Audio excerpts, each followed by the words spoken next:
Hello, my name is Tristan. This is the intramuscular injection skills video.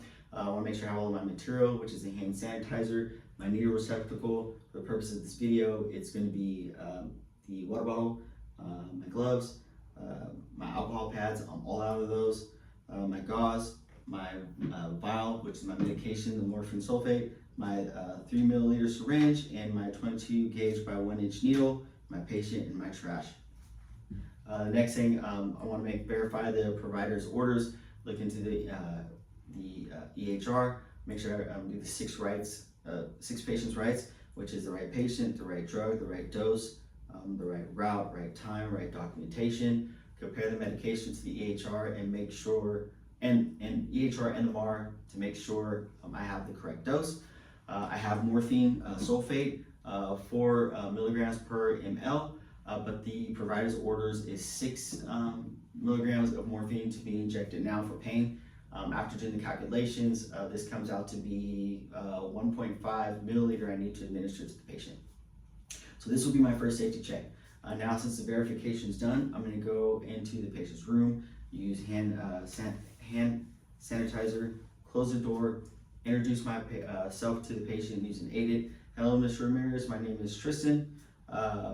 I'm here to administer, give you a morphine injection for pain. This should only take a few minutes. If you have any questions during the process, please let me know.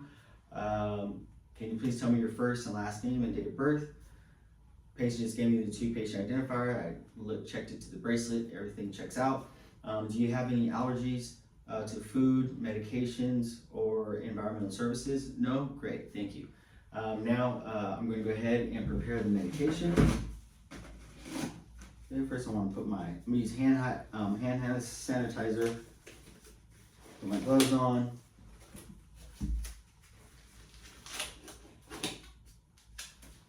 Okay, then I'm going to take the alcohol, clean the top of the vial. While that's drying, I'm going to go ahead and get my 3 milliliter syringe. And I'm going to get my 22 gauge by 1 inch needle.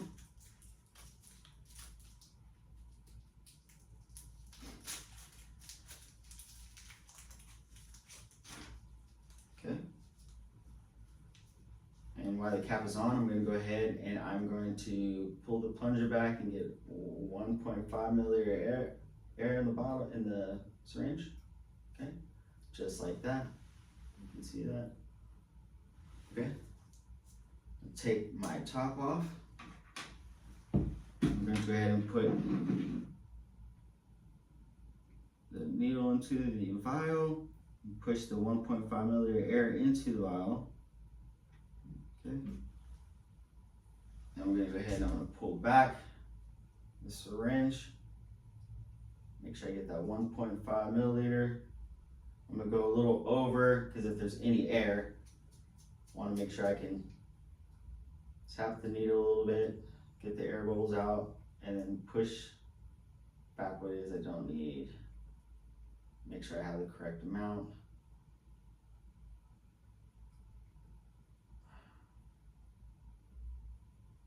Okay. I'm going to do a one-handed swoop technique with my cap, with my clean needle. And I'm going to go ahead and show the camera the 1.5 milliliter. Let's know if you can see it. Okay. All right. The next thing I want to do is this will be my second safety check. Okay. I want to make sure I have the correct dose with the label on the vial. Okay. So I'm checking for that. So I got the 1.5 milliliter, and then I'm going to check that against the MAR with the provider's orders. Now I can educate my patient. Okay. So Mr. Ramirez. Today we're going to administer morphine. This is for pain, and it actually acts on some of those pain receptors to reduce the perception of pain. And some of the common side effects can be drowsiness or constipation. Also, some adverse effects can be difficulty breathing or hives. Now, any of those that might occur, please let me know immediately or right away, because these can be severe and concerning. Okay. As with most injections, you may feel some slight burning and stinging at the injection site, but that is pretty common and should subside rather quickly. Okay. Now I'll continue with my third safety check. We will verify with the correct dose in the syringe. I'm going to compare this to the vial and to the MAR, and I want to verify the patient's name. Now I'm going to assess the proper injection site. So I'm going to go ahead and change my gloves again, use hand hygiene, hand sanitizer with my gloves on. Okay.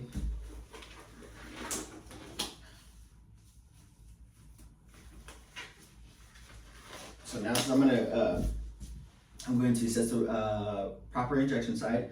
Mr. Ramirez, can you please lay on your side for me? The side so your hip is exposed. Great, thank you.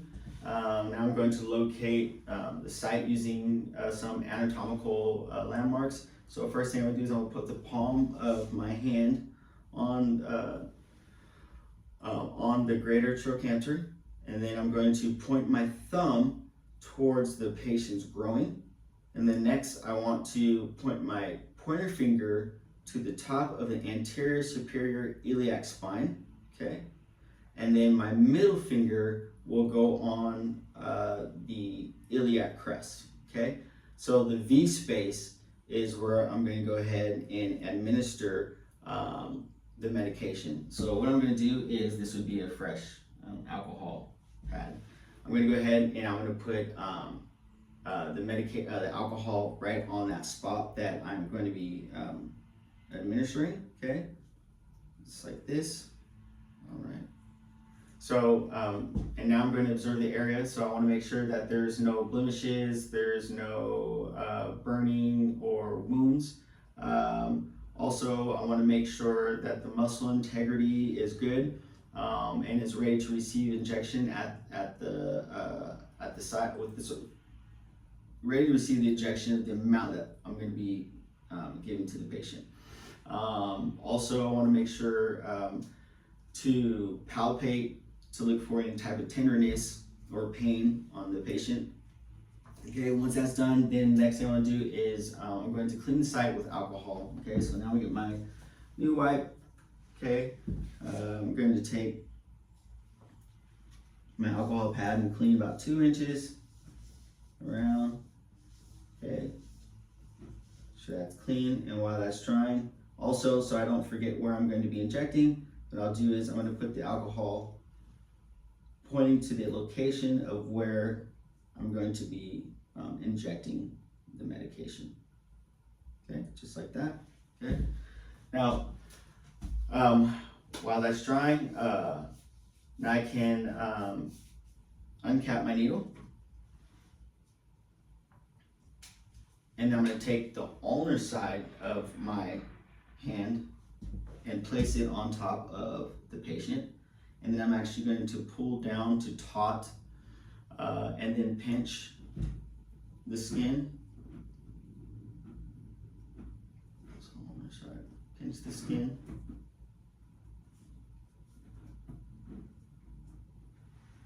Okay, pinch the skin. Pinch and grab the skin, and then I'm going to take the needle and inject at a 90-degree angle into the area like this. Okay, then I'm going to stabilize my needle, and as I'm stabilizing my needle with my non-dominant hand, I'm going to put push the medication in at 10 seconds per ml, and then once it's all injected, then I'm going to go ahead and hold for 10 seconds. But first I'll do the 10 seconds per ml. So purpose of this video, it would be 10 seconds per ml, but since it's done, so I waited the 10 seconds per ml, and now I'm going to wait 10 seconds before withdrawing my needle. Okay, so I did that. Now I'm going to go ahead and discard my needle into the receptacle. I'm going to go ahead and take a gauze take the gauze and I'm gonna put it over the injection site. I'm not going to push down or rub the site at all. I'm gonna let that sit there for a minute. I'm gonna go ahead and clean up my trash. Make sure it goes in the right receptacle. Okay. And then I'll come back and I'll check to make sure that there's no bleeding. If there is bleeding, then I would use a bandage. And then next I would observe my patient to make sure that there's no side effects or any adverse effects that's happening. Okay, so that's done. I take my gloves off, use hand hygiene. Next thing I would do is I would go out and I would document the correct injection site, any adverse effects if there was any, or any side effects, the right route, the right patient, the right dose, the right time, the right documentation, the right drug. Then I would come back in and I would thank my patient once again, just double check to make sure that there was no any adverse effects or side effects again, make sure that the patient is comfortable. Thank you, Mr. Ramirez, for allowing me to give you your medication, give the patient the call light, make sure the patient's in comfort. Then I would leave the patient, use hand sanitizer again, and leave the room. Thank you.